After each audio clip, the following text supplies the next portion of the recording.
real. He was who he said he was, and wanted to give Jesus all the glory. And I like that. We had a really good interview on the radio.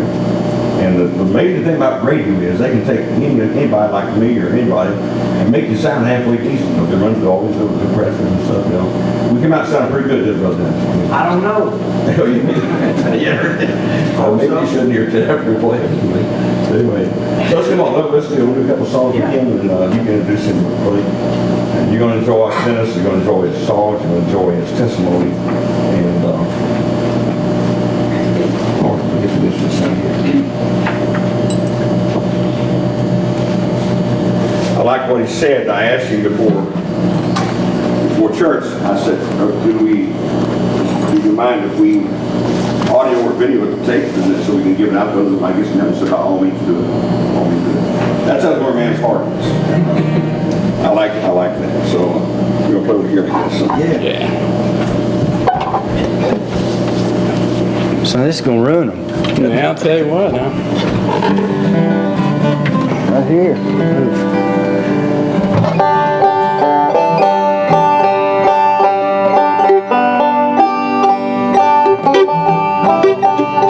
Traveling the highway home.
Several instruments, zither and a sack button.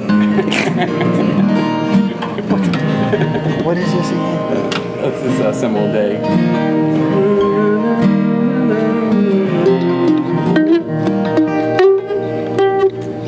Some old day.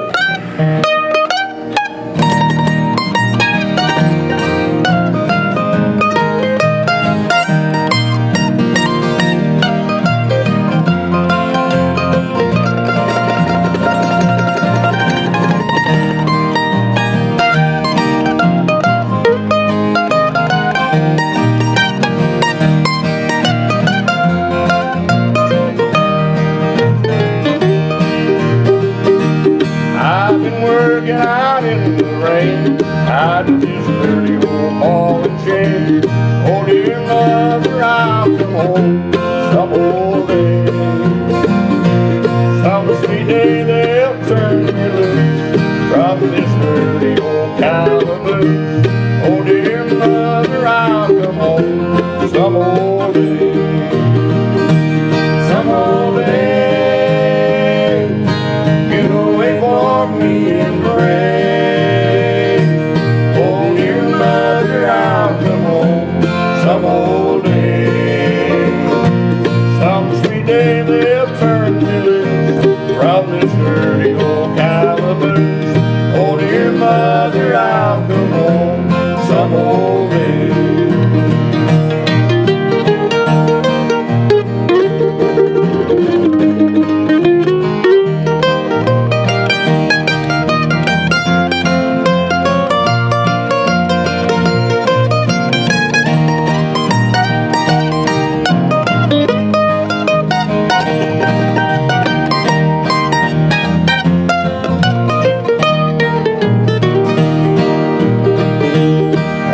Mother, I've hurt you so.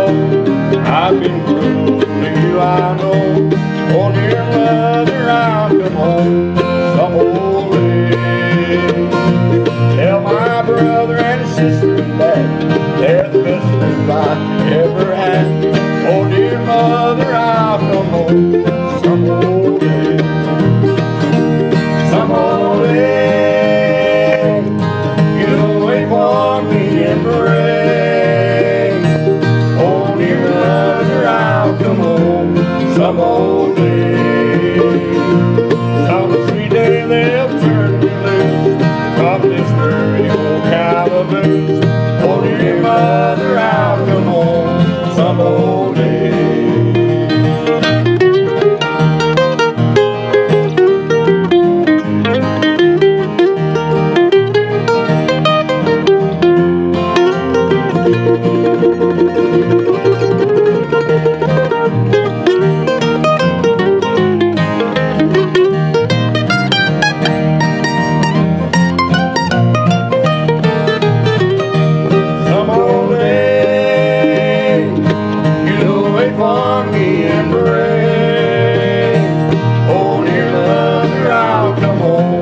Some old day, some sweet day they'll turn me loose from this dirty old calaboose. Oh dear mother, I'll come home some old day. Good job with this. You should, right? Thank you, brother. What a treat.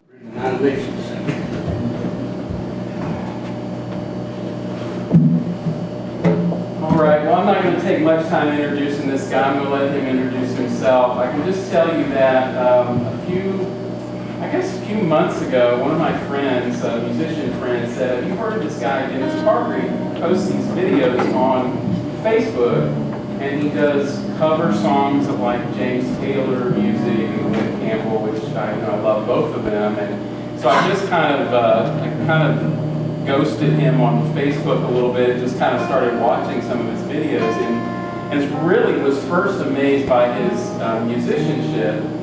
And then I found out he travels with Ricky Skaggs and Kentucky Thunder and plays in Ricky's band, which was sort of icing on the cake for me.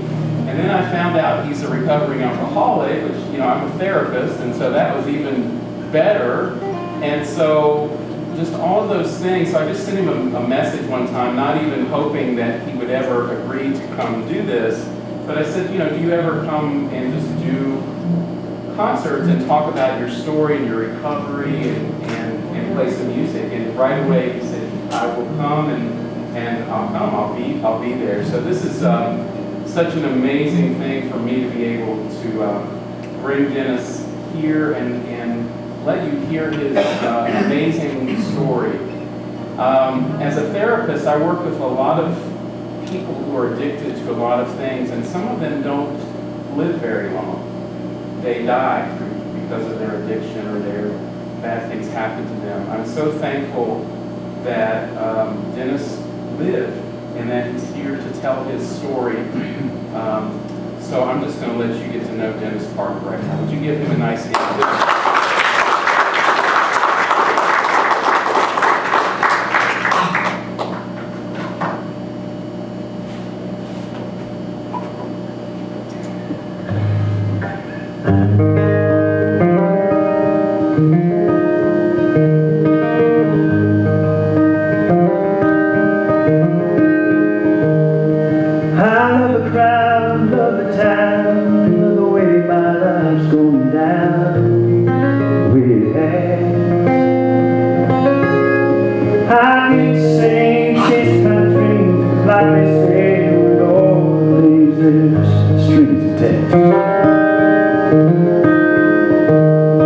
Don't get me wrong, my life's a song to me. I wonder where you are. But from time to time, it feels like I'm trapped somehow, somehow. This guitar is just a boy who had a dream in his heart.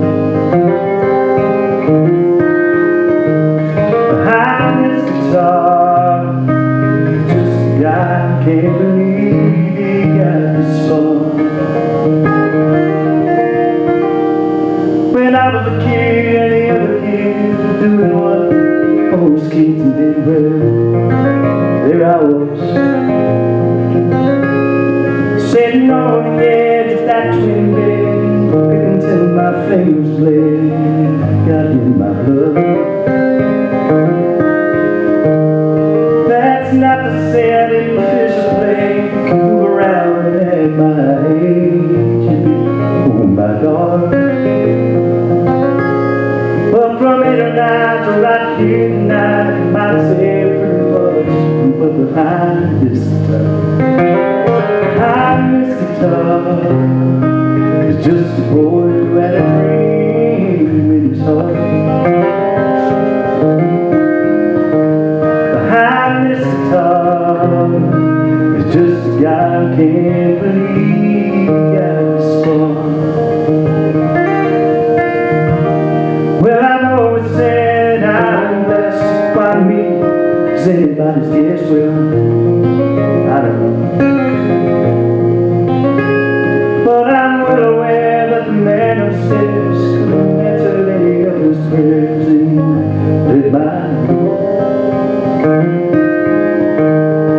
But thanks to him, my family and friends, those who got me where I am, you know who you are. But with that in mind, the truth is I'm not the only one behind this guitar.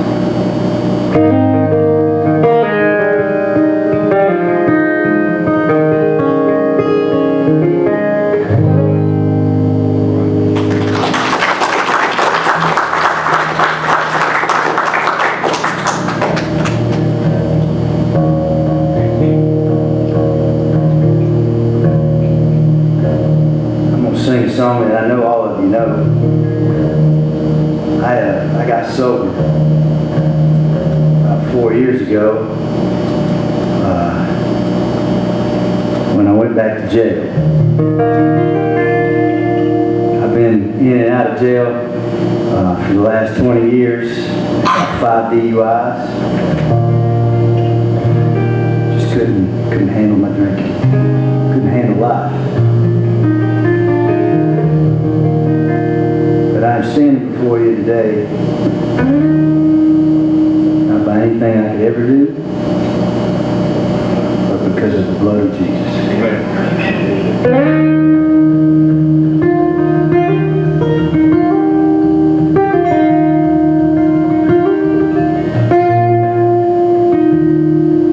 What can wash away my sin? In the blood of Jesus. What can make me whole again? Nothing but the blood of Jesus. Oh, precious is the flow that makes me white and snow. No other found I know, nothing but the blood of Jesus.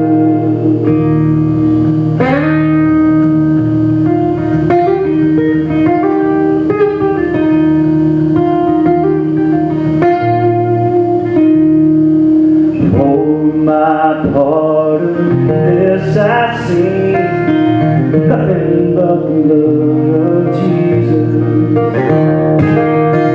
For my cleansing, this my plea, nothing but the blood of Jesus.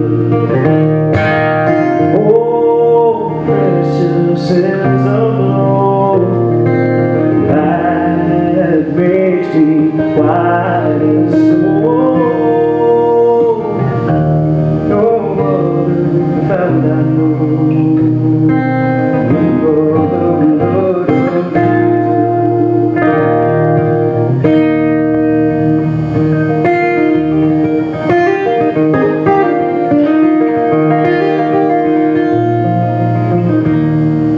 Nothing can for sin atone, nothing but the blood of Jesus. Not of good that I have done, nothing but the blood of Jesus. Oh, precious is the blood that makes me wise. No other found I know, nothing but the blood of Jesus.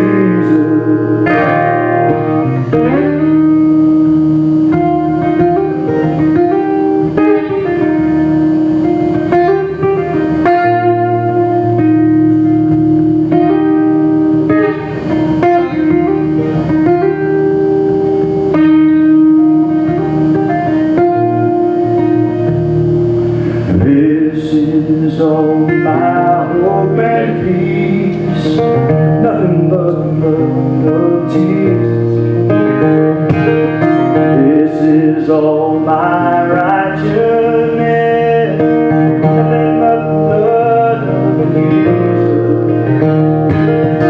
Oh, precious is the blood that makes me white as snow. No one found I know, nothing but the blood of Jesus.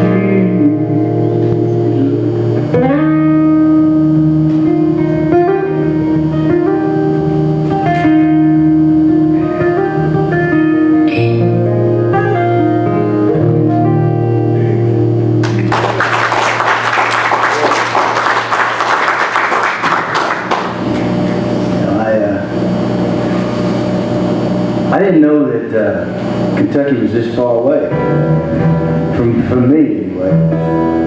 Till I got in the car this morning.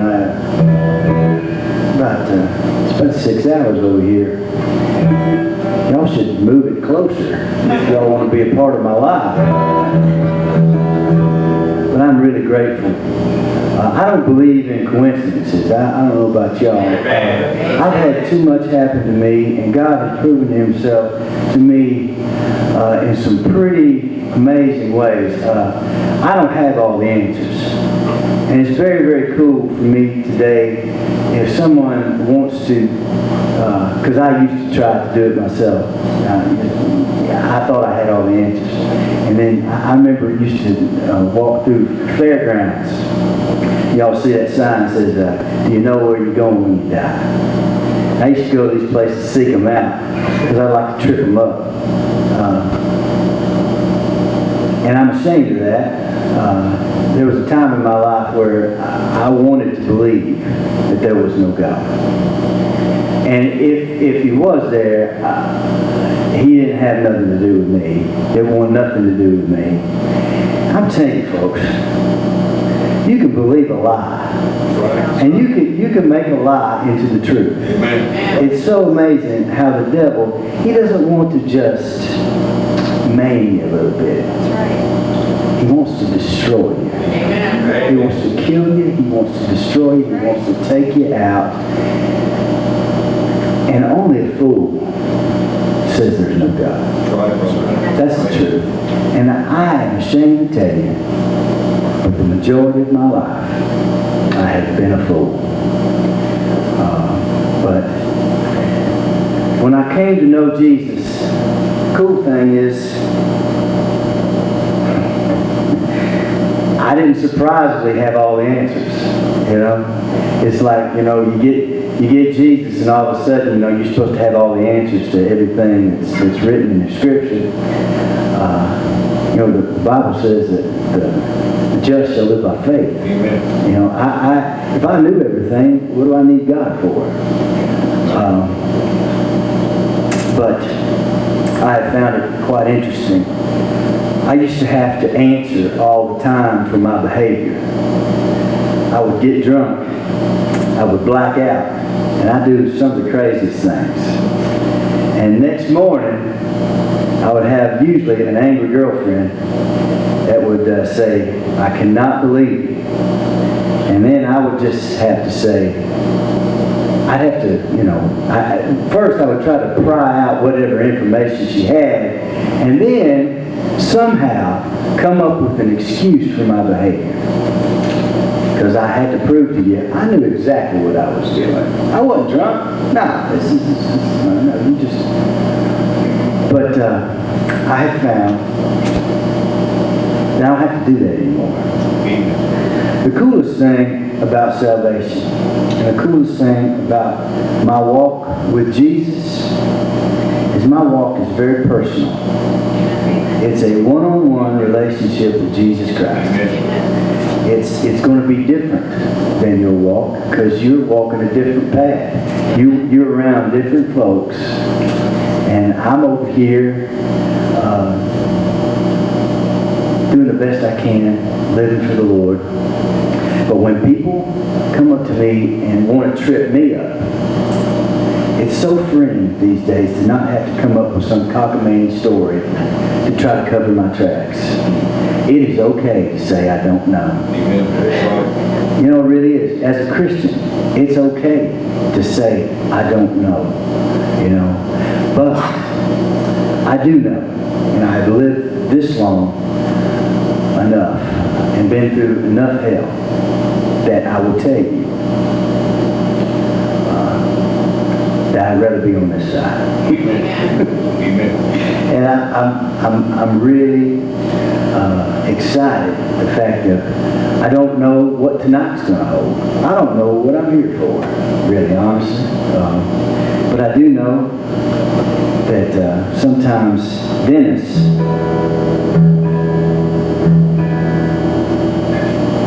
is enough evil on his own. There's some song right here I'm fixing to do for you, if I can get in tune.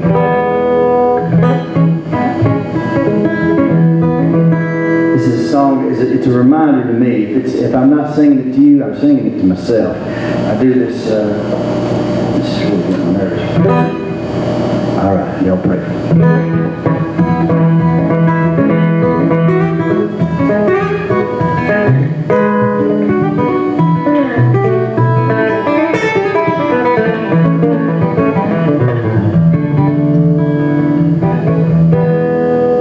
Crossroads of decision, I've always had the choice. Many times I've made the wrong turn, I listened for your voice. But there are those who point the finger at the company I keep. With a heart full of sorrow, there's no one to blame with me.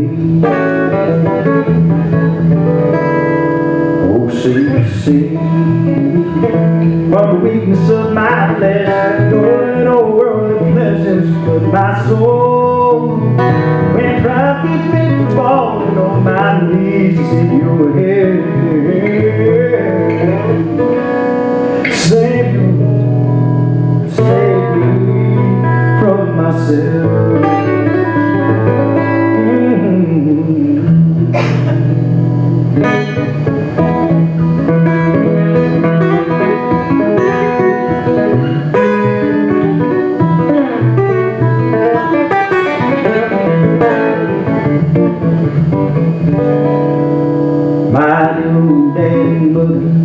Taught me right from wrong.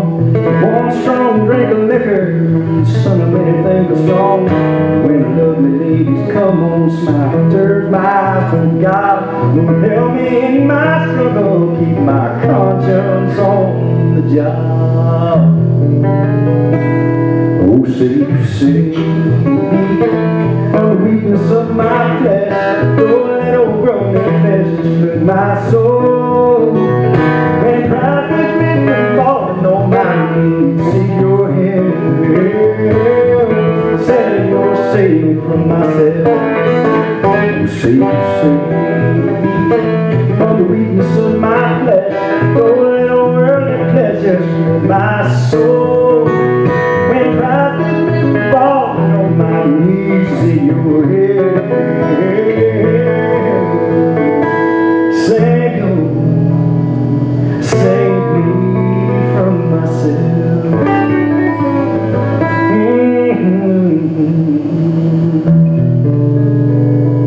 Oh yeah.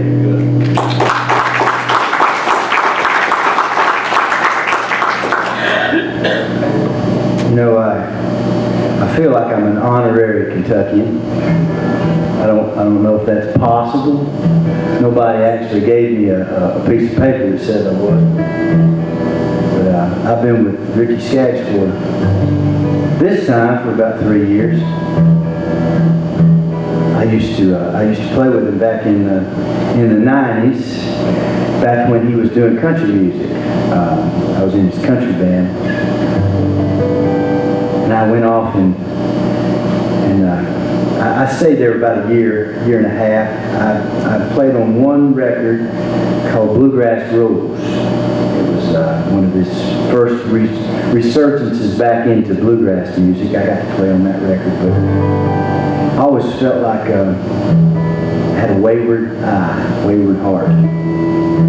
Couldn't be satisfied. I wanted to do other things. Even now, I wrestle with that. I have to really watch where I'm at. Where am I centered with the Lord? But I've been back with him for the last 3 years, so I don't know if they say Kentucky Thunder. Ain't none of us from Kentucky. Not one of us. One of them's from Pennsylvania, of all places. That just don't even seem right. And Mechanicsburg, of all places, Mechanicsburg. He ain't mechanically inclined at all. But there's an old boy from, I think he's from Wisconsin. That just, man, we need to get some folks closer to home, don't we? I mean, I'm probably the closest one. I'm from Alabama. Grew up in Huntsville. I was born in Fairbanks, Alaska. Yeah, and we didn't stay there. My dad was in the military. My sister, I think, got the brunt of the majority of the traveling from the military, Germany and wherever Dad was stationed. I don't know a whole lot about any of that because I wasn't here. And Dad has always been real quiet about his military background and all the stuff. He was always quiet about his life anyway. But I was born in Alaska. That's where my dad retired in 1969. My mother called me her retirement bonus. I don't think my dad thought of me as much of a bonus. He was ready to start his life and enjoy it, and he ended up going back to work, which I believe I've been ticked off too. But one thing that me and my dad we had in common and we had at odds was music. It's interesting. I spent the majority of my life not really liking my dad.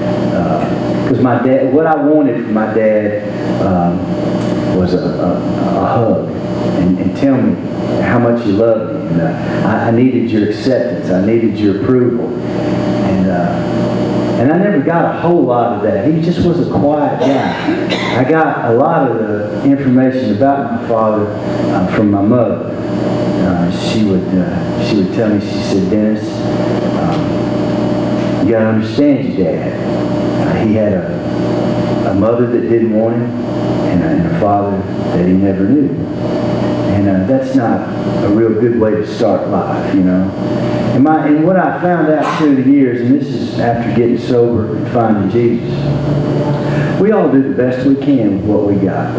You know, I mean, I may want something from you that you can never give. But I need to clean up my side of the street. I need to stop messing around with the little splinter in your eye when I've got a big old log hanging out of mine. And that's one thing I've learned in being sober, is that I'm responsible for me. God give me the serenity to accept the people I can't change. The courage to change the one I can. And the wisdom to know it's me. responsible for me. You're responsible for you. And I had a real hard time with that with my dad because I was really trying to get something from him that he really had a hard time giving. And what I find is there's a hole within each one of us, and we're trying to fill it with maybe somebody else, or filling it with our job, happiness, and doing something else. And there's a God-sized hole that each one of us has that I found out late in life could be filled by only one thing. I didn't deserve it. There ain't nothing I could do in the future to deserve it. It was a gift. God knew that I was going to screw up, and He made provision for it. Amen. In His Son, Jesus. And all I had to do was accept that. Amen. Can't do anything to earn it as much as I want to. And that want to has become a drive only because of the Holy Spirit in my life. I have seen myself do stuff in the last several months that I would never do on my own.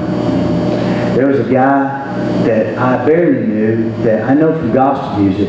He died, or he was dying. He lived in Missouri. I felt a sincere urgency to go see that boy. Hardly knew him.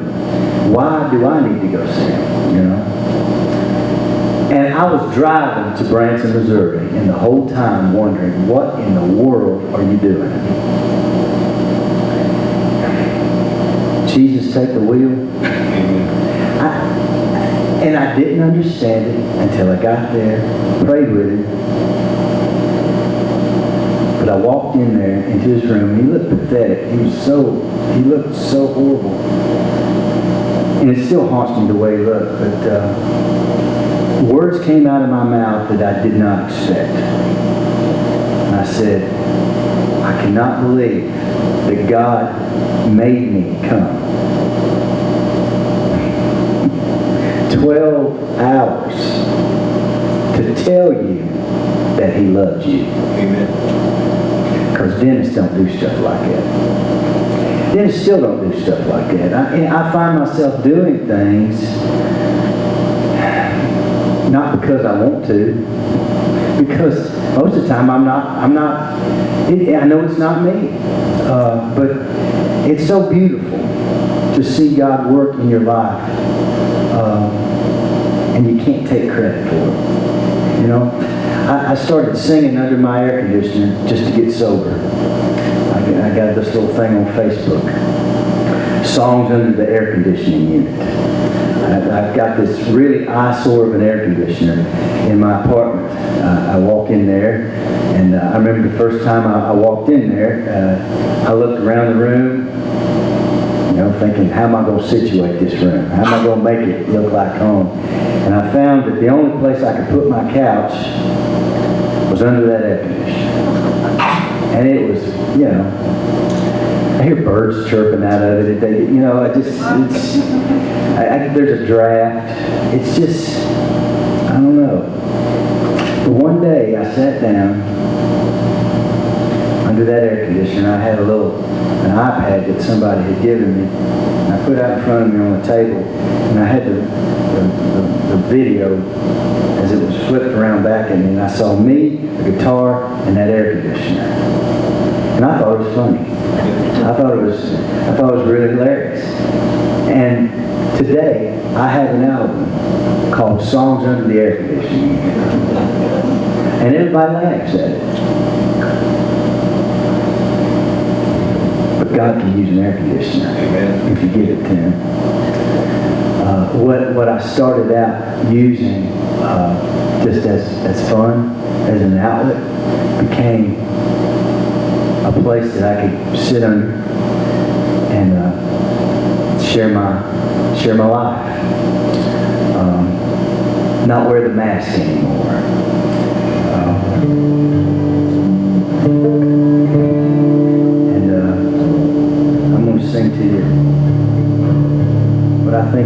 beautiful truth in this world.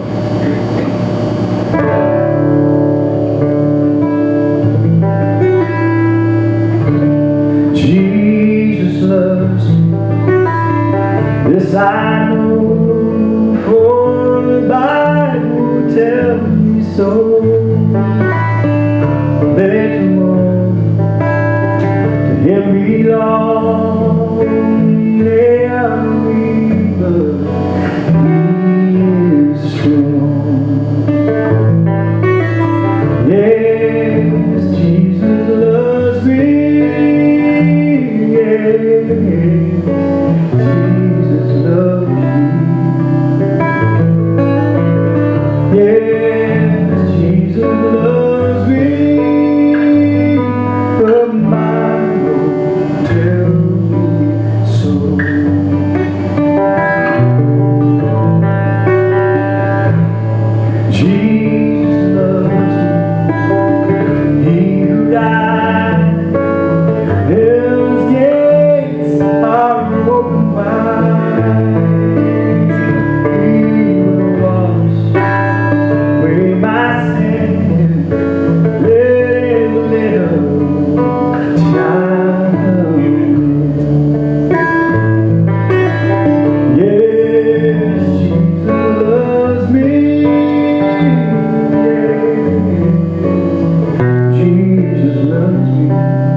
Anything different. I've been there enough to know the drill. I know what to do. I know, eventually they're going to let me out of here. It is what it is. I had these great ideas when I was in there too. I knew I had a problem with alcohol, and I was unemployable when I was out. I pretty much drank myself homeless. I was living behind Costco in Huntsville, Alabama, behind some bushes. If you go to Memorial Parkway and hit Costco and look around to the back of Costco and see the line of bushes, that's where I used to sleep at night. I didn't stay there very long, but about a month or so. And I've told everybody, if you're going to be homeless, I'll tell you, try to be around a Lowe's or a Home Depot. Because they have these outside sheds that are out in the parking lot, and they never lock them. So there's many nights that I went in there when it was raining, and if you can kind of dodge around the police coming around in the area, you can. That's a good spot, but you really don't need to plan your life about when you're going to be homeless. That's not a real good plan. But that's where I was. And I went to jail the last time, and I had one friend. I had one friend, and this one friend had lost a lot of friends from being my friend. I think that's interesting, you know. And this is something I like to tell the church.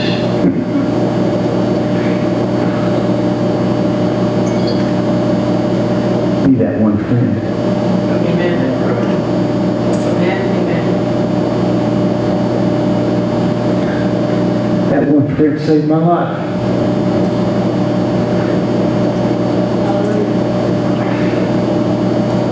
When I went to jail that last time, I would call her. You know, when you're in jail,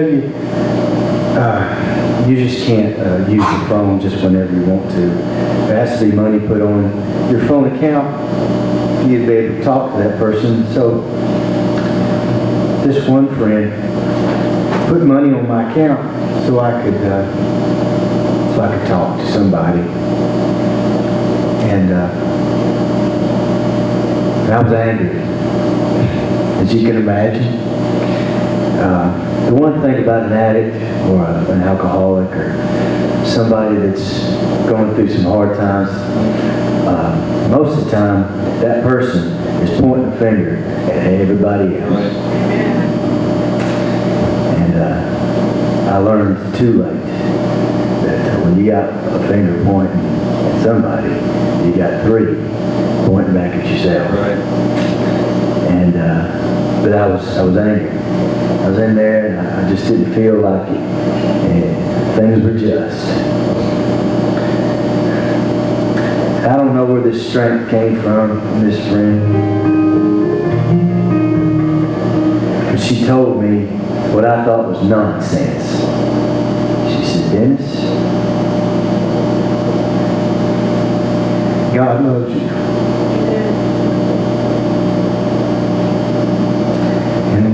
Where you're at right there, I couldn't think of a better place for you to be. Well, I really didn't want to hear that, but I mean,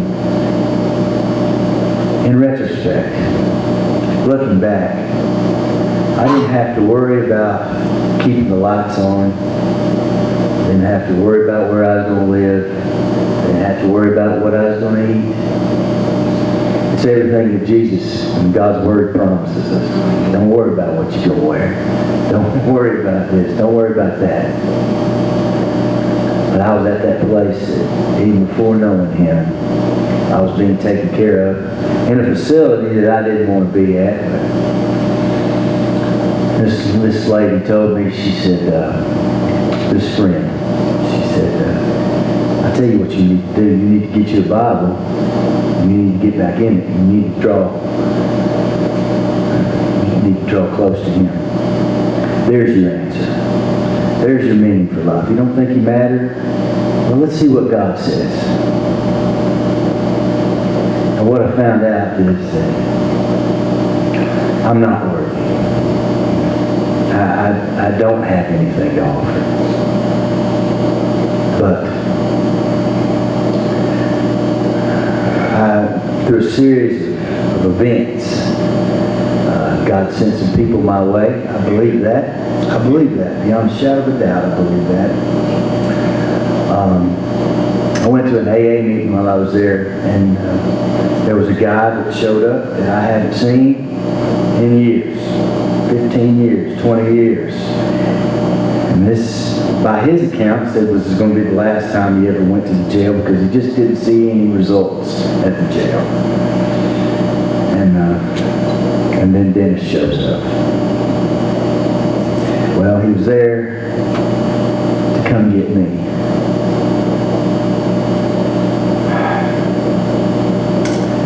And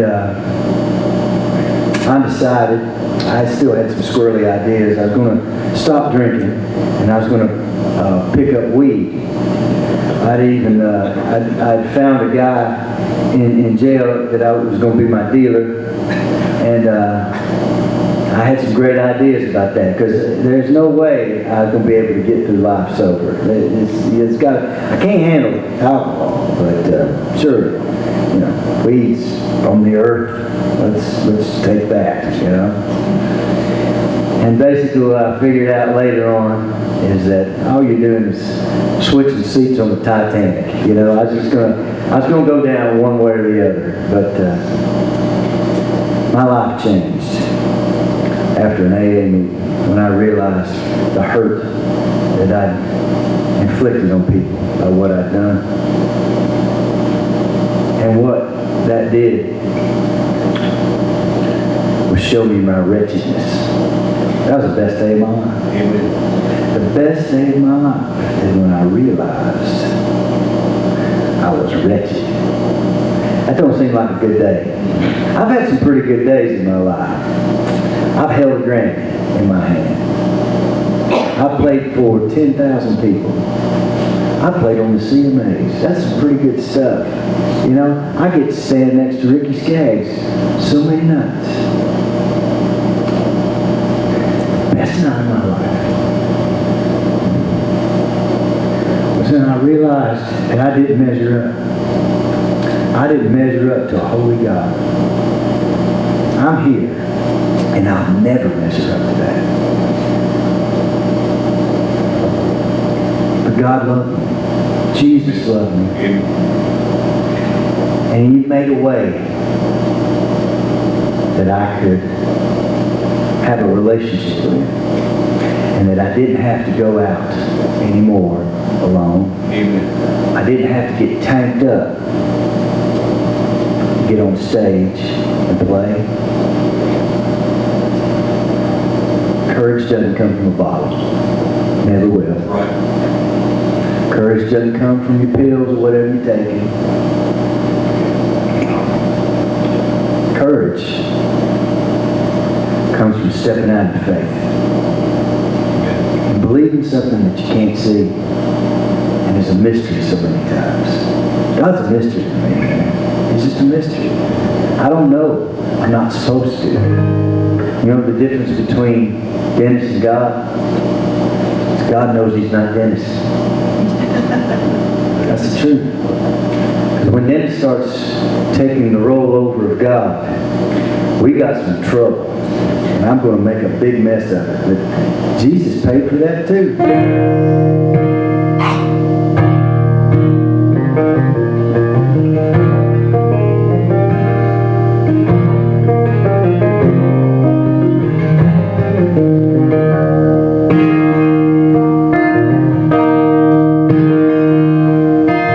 Jesus was a carpenter by trade. An artisan, craftsman he was made. Didn't people come from miles around, far from this earth land? They the first to see the work built by the master's hand.